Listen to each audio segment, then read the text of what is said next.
Good morning. Mackenzie Johnston with Tri-State Livestock News, bringing you your Thursday morning headlines concerning fair cattle markets. Sponsored by Sandhills State Bank, the most committed brand in banking, and Sandhills Beef Company, American producers feeding Americans, because we all know monopolies won't get us anywhere.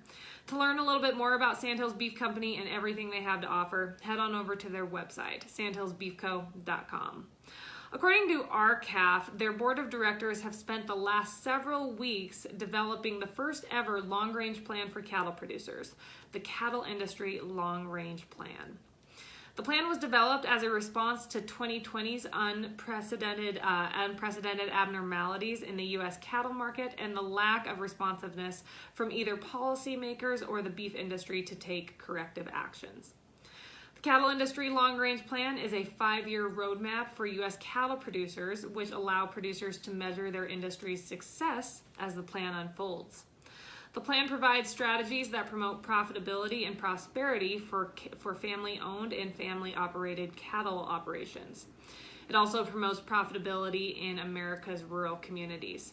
Additionally, it focuses on preserving cattle producers' freedoms and liberties by ensuring they remain free to make their own production and marketing decisions. The Cattle Industry Long-Range Plan is quite different than the Beef Packers Beef Industry Long-Range Plan that was released earlier this year.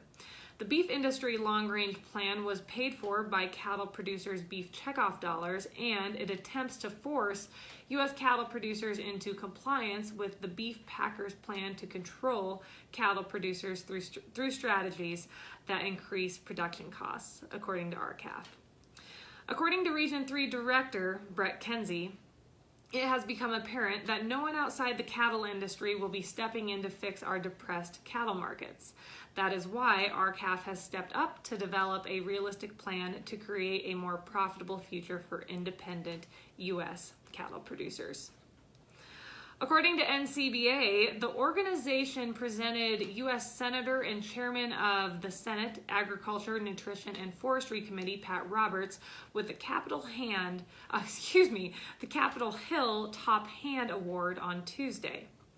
This award recognizes his long career of fighting for cattle producers and rural communities throughout his time as a senator.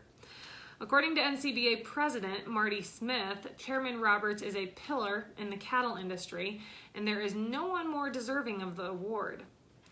Throughout his career, he helped cattle producers in every way possible, stated Smith. I would have to say that Senator Roberts was a bit absent over the past few months as our industry faced numerous issues, and we continue to face a lot of issues, but he would not even address a lot of those issues. The USDA has reported that cattle on feed pre-report estimates were released this week, and analysts are expecting tighter supplies ahead in the April through May timeframe.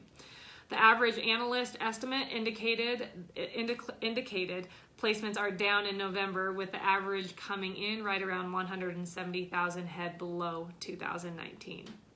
Marketings in November are expected to decline compared to last year.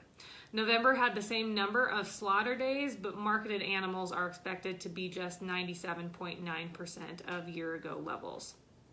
As of last year, daily average marketings were over 90,000 head per day. The average pre-report estimate expects daily average marketings to fall to 76,000 head per day.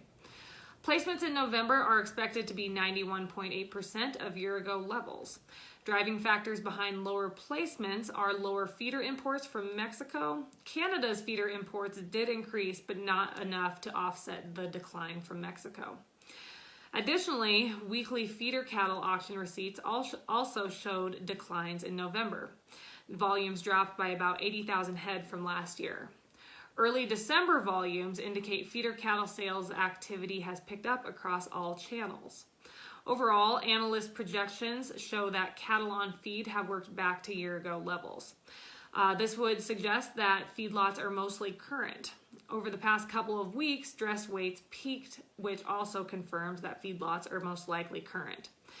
With that being said, good cattle feeding performance has kept dressed weights above 2019 levels. Last week, steer dressed weights averaged 921 pounds. up 10 pounds from last year. Finally, National Beef Wire reported yesterday that choice box beef ended the day at $207.33. That was down $1.60, and select box beef ended the day at $192.09, and that was down 11 cents. That is all I have for you guys this morning. Have yourself a tremendous Thursday, and I'll see you guys tomorrow morning.